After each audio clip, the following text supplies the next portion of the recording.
बिस्मिल्लाहिर्रहमानिर्रहीम। अस्सलाम वालेकुम। Welcome to my channel studies fair. Last video में मैंने इंट्रोडक्शन टू बायोलॉजी करवाया था। आज हम बायोलॉजी की ही सब फील्ड्स देखेंगे। चूँकि बायोलॉजी एक ब्रॉड सब्जेक्ट है, इसलिए हमने बायोलॉजी को सब फील्ड्स में डिवाइड किया है ताकि हमें स्टडीज़ में आसानी हो। और बायोलॉजी की तमाम सब फील्ड्स की एक अलग अलग कैरियर अपॉर्चुनिटी है।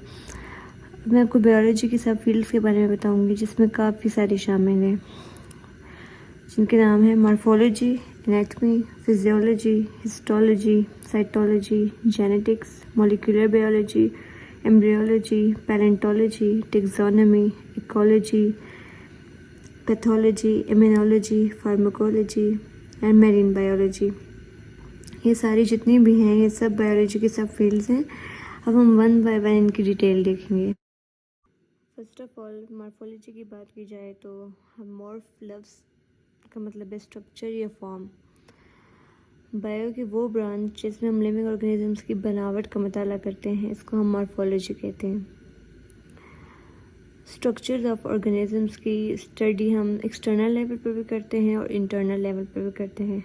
अगर बॉडी की एक्सटर्नल स्ट्रक्चर से उसको हम ऑब्ज़र्व करते हैं, लाइक उसकी एक्सटर्नली उसको ऑब्ज़र्व करें हम, तो हम उसको कहते हैं एक्सटर्नल मॉर्फोलॉजी। और अगर हम इसी स्ट्रक्चर को इंटरनली स्टडी करें तो हम इसको कहते हैं कि इंटरनल स्ट्रक्चर को अगर हम लोग स्टडी करें तो उसको हम कहते हैं इंटरनल मॉर्फोलॉजी। डियर स्टूडेंट, हम इसकी डेफिनेशन यूँ भी कर सकते हैं। Morphology is the branch of biology which deals with the form और structure of living organisms. Important word जो है वो फॉर्म एंड स्ट्रक्चर है। किसकी form and structure? Living organisms की। डियर स्टूडेंट, इंटरनल स्ट्रक्चर की स्टडी को एक और नाम भी दिया जाता है जिसे हम एनाटमी कहते हैं।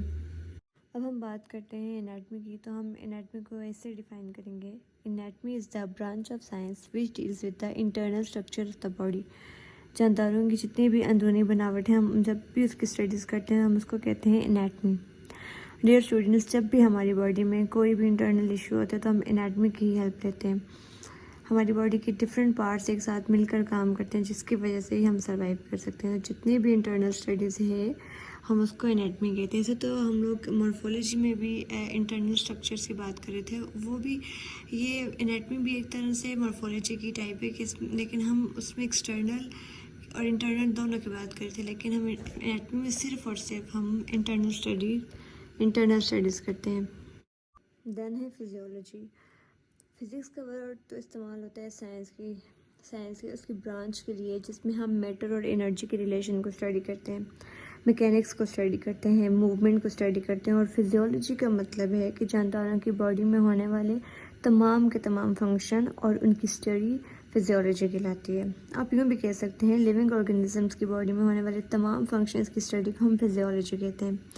इसकी डिफिनेशन इम्पॉर्टेंट है और शॉर्ट क्वेश्चंस में भी आ सकती है और आपसे पूछी जा सकती है, और इसका जवाब आप यूँ लिख सकते हैं। Physiology is the branch of biology which deals with the function of different parts of living organism. एक ओवरव्यू था फिजियोलॉजी का। अब अगर हम देखें कि हम लोग एक एग्जांपल लेते हैं, फॉर एग्जांपल एक फिजियोलॉजी को और एनाटमी को यहाँ पे हम कंपेयर करेंगे। फिजियोलॉजी हम कहते हैं किसी भी जो हमारी कोई पहले तो हमने कह दिया कि लिविंग ऑर्गेनिज्म के फंक्शन को हम कहते हैं। फॉर एग्जांपल हम एक कार की बात करते हैं। एक कार की जो कार की इंटरनल कंपोजिशन होगी हम उसको बोलेंगे, जो उसकी इंटरनल स्ट्रक्चर होगी हम उसके एनाटमी बोलेंगे, और जो उसकी फंक्शनिंग होगी उसको हम बोलेंगे फिजियोलॉजी। और जैसे हम बात करते हैं कार की, जो कार की आउटर बॉडी बनी हुई है हम उसको एनाटमी कहते हैं। लेकिन जो कार में इंजन है, फॉर एग्जांपल इंजन है, हम बात करेंगे इंजन की, तो हम बोलेंगे इंजन का फंक्शन ये है। इसी तरह से हम बॉडी में अगर किसी ऑर्गन की बात करते हैं तो हम कहते हैं कि ये इसकी एनाटमी है, लाइक इसकी स्ट्रक्चर ऐसी है, और फंक्शनिंग इसका ये है। फंक्शनिंग को हम फिजियोलॉजी कहते हैं। देन है जेनेटिक्स। डियर स्टूडेंट्स, जेनेटिक्स की बात की जाए, जेनेटिक्स बायोलॉजी की वो ब्रांच है जिसमें हम जीन्स को स्टडी करते हैं, इनहेरिटेंस में उनके करैक्टर को स्टडी करते हैं। ये इम्पॉर्टेंट है, शॉर्ट क्वेश्चंस के लिए भी पूछी जा सकती है। और इसमें आप यूँ भी कह सकते हैं कि जेनेटिक्स की डिफिनेशन आप यूँ भी कह सकते हैं, genetics is the study of how things inherit traits from their parents. अगर इनहेरिटेंस और जीन्स की बात की जाए तो जीन्स क्या है याद रखिएगा, a gene is a basic unit of DNA. और अगर डीएनए की बात की जाए तो डीएनए को हम हेरिडिटरी मटेरियल भी कहते हैं या विरासती मादा कहा जाता है। हर ऑर्गेनिज्म की बॉडी में डीएनए पाया जाता है। ये एब्रिविएशन है मॉलिक्यूल की और इसकी फुल फॉर्म है डीऑक्सीराइबोन्यूक्लिक एसिड। डीएनए के अंदर खास कैरेक्टर्स होते हैं और हर कैरेक्टर एक नस्ल से अगली नस्लों को ट्रांसफ़र होता है। और देन हम फिर देखते हैं कि one gene to other gene जब भी ट्रांसफ़र होते हैं तो हम इसको ये कहते हैं कि ये डीएनए ट्रांसफ़र थी, ये हेरिडिटरी मटेरियल ट्रांसफ़र होता है। इस अमल को विरासत भी कहा जाता है और इस मवाद को हम जेनेटिक मटेरियल या हेरिडिटरी मटेरियल भी कहते हैं। और डीएनए का बेसिक यूनिट जीन है। इसी तरह इनहेरिटेंस की डेफिनेशन भी इम्पॉर्टेंट है, शॉर्ट क्वेश्चंस में आ सकती है। Inheritance means transfer of character from one generation to other. जितना भी मैंने आपको बताया ये था जेनेटिक्स। इसके बाद है साइटोलॉजी। साइटोलॉजी में सेल को स्टडी किया जाता है, सेल की स्ट्रक्चर को स्टडी किया जाता है और सेल के ऑर्गेनेलीज को स्टडी किया जाता है और ऑर्गेनेलीज के फंक्शन को स्टडी किया जाता है। सेल हमारी बॉडी का ही बेसिक यूनिट है। आप इसको यूँ भी समझ सकते हैं कि जैसे एक बिल्डिंग की बुनियाद एक ईंट से है, इसी तरह एक लिविंग ऑर्गेनिज्म की बुनियाद एक सेल पे, मतलब सेल बेसिक यूनिट है हमारी बॉडी का। सेल की स्ट्रक्चर को पढ़ना और सेल की ऑर्गेनेलिज एंड फंक्शन की स्टडी सबको हम साइटोलॉजी कहते हैं। और सेल को हम लोग एज अ सैम्पल भी यूज़ करते हैं बहुत सी डिजीज़ को डायग्नोज करने के लिए। इसके बाद है हिस्टोलॉजी। हिस्टोलॉजी भी बायोलॉजी की एक ब्रांच है और इसमें हम टिश्यूज़ की स्टडीज़ करते हैं, studies of tissues. Scientific studies of tissue को हिस्टोलॉजी कहा जाता है। अब सवाल ये पैदा होता है कि टिश्यूज़ क्या होते हैं। दरअसल जब सेल्स मिलजुल कर रहते हैं, एक स्पेसिफिक फंक्शन परफॉर्म करते हैं, एक ख़ास काम को सरअंजाम देते हैं, वो टिश्यूज़ कहलाते हैं। एंड उसके बाद हिस्टोलॉजी में हम माइक्रोस्कोपिक एनालिसिस करते हैं टिश्यूज़ का, क्योंकि सेल्स एंड टिश्यूज साइज़ में बहुत छोटे होते हैं, इसलिए माइक्रोस्कोपिक स्टडीज़ की जाती है टिश्यूज़ की और इस सब को हम हिस्टोलॉजी कहते हैं।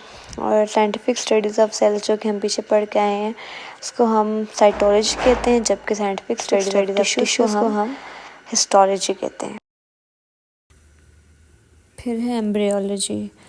Embryology is the study of development and growth of living organisms from fertilisation to birth. या फिर आप ये डिफिनेशन भी कर सकते हैं, development of an embryo to new individual. इस ब्रांच में हम एम्ब्रियो से एक मुकम्मल जानदार के बनने के अमल को पढ़ते हैं। इब्तदाई तौर पर जो एक जानदार मौजूद होता है अपने क्रिएशन के आगाज़ वो इमेच्योर फॉर्म होती है, इसे हम एम्ब्रियो कहते हैं। एम्ब्रियो से मुकम्मल लिविंग ऑर्गेनिज्म के बनने के अमल जो होता है उसको हम एम्ब्रियोलॉजी कहते हैं। देन है इकोलॉजी। डियर स्टूडेंट्स, इकोलॉजी को हम एनवायरमेंटल बायोलॉजी भी कहते हैं।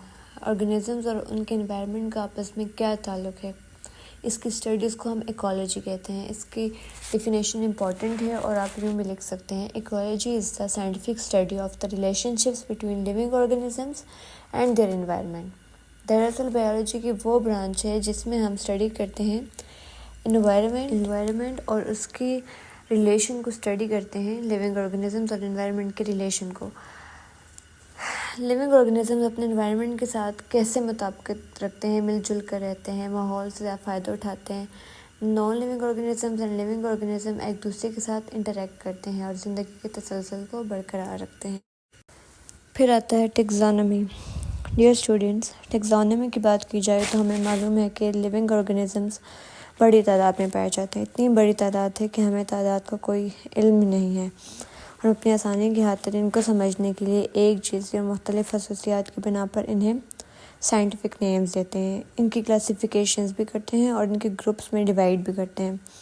ये सब बायो की जिस ब्रांच में पढ़ा जाता है इसको हम टेक्सोनॉमी कहते हैं। इसकी डिफिनीशन भी हम आप यूँ भी लिख सकते हैं, taxonomy is the science of classifying living things into groups based on their shared characteristics and evolutionary relationships. तो ये था टेक्सोनॉमी। अब है पैलेंटोलॉजी। पैलेंटोलॉजी क्या है? डियर स्टूडेंट्स, ये बायो की वो ब्रांच है जिसमें हम फॉसिल्स को स्टडी करते हैं। फॉसिल्स क्या होते हैं? Fossils are dead remains of living organisms. ये मुर्दा जानदारों की बाक़ियात होते हैं जो लंबे अरसे तक ज़ेर ज़मीन अगर रहें तो ये बहुत ज़्यादा हाई टेम्परेचर की वजह से और ऑक्सीजन ना होने की वजह से चेंज हो जाते हैं फॉसिल फ्यूल्स में। और फॉसिल ये चेंज हो जाते हैं किन में? ऑयल में चेंज होते हैं, पेट्रोल में, डीज़ल वगैरह में ये चेंज हो जाते हैं। इनको स्टडी करना, इनकी कंपोजिशन को पढ़ना दरअसल पैलेंटोलॉजी कहलाता है। पैलेंटोलॉजी की अगर हम डेफिनेशन देखें तो पैलेंटोलॉजी की डेफिनेशन ये है।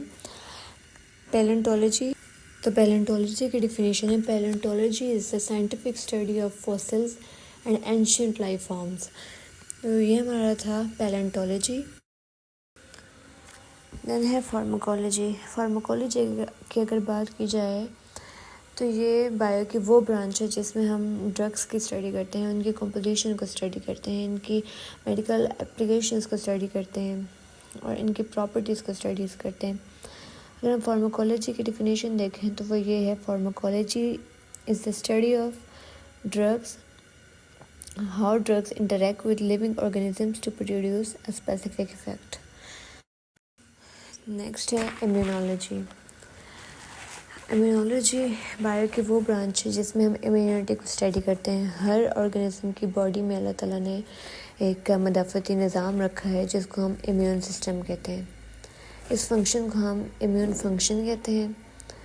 और इम्यूनिटी की अगर डिफिनेशन हम देखें तो इम्यूनोलॉजी की डिफिनेशन ये है, immunology is the study of immune system which body defence against infectious organisms and foreign substances. Pathology is the branch of medicines that deal with the study of diseases, includes their causes, development and effects on the body. Pathology भी bio की एक branch है जिसमें हम disease के बारे में पढ़ते हैं कि डिज़ीज़ कॉज कैसे हुई, डिज़ीज़ का डेवलपमेंट कैसे हुई, डिज़ीज़ का इफ़ेक्ट क्या था हमारी बॉडी पे। और पैथोलॉजिस्ट का ये काम होता है कि वो हमारी बॉडी में से टिश्यूज़ लेता है, देन उन टिश्यूज़ को वो उनमें से उनके फ्लूइड्स लेता है, फिर उससे कोई भी डिज़ीज़ हो, किसी भी डिज़ीज़ की डायग्नोसिस करता है। अब हम बात करते हैं मेरीन बायोलॉजी की। Marine biology is the branch of biology. It is a scientific study of organisms that lives in the ocean and other salt water environments. Marine biology basically related होती है सीज़ और ocean से। जितने भी organism seas और ocean से belong करते हैं हम उनकी स्टडी हम कहते हैं मेरीन बायोलॉजी। और इसमें हम ये भी देखते हैं कि मेरीन ऑर्गेनिजम्स का उनके एनवायरनमेंट के साथ कैसा इंटरेक्शन है और उसके अलावा ह्यूमन एक्टिविटीज़ कैसे मेरीन इकोसिस्टम को इम्पैक्ट करती हैं, ये सारा हम देखते हैं मेरीन बायोलॉजी में। तो ये था हमारा आज का लेक्चर जिसमें हमने बायोलॉजी की सब फील्ड्स देखी हैं। होप्स आपको समझ आया होगा। चैनल को सब्सक्राइब करना मत भूलिएगा। मिलते हैं एक नेक्स्ट वीडियो के साथ, तब तक अल्लाह हाफ़िज़।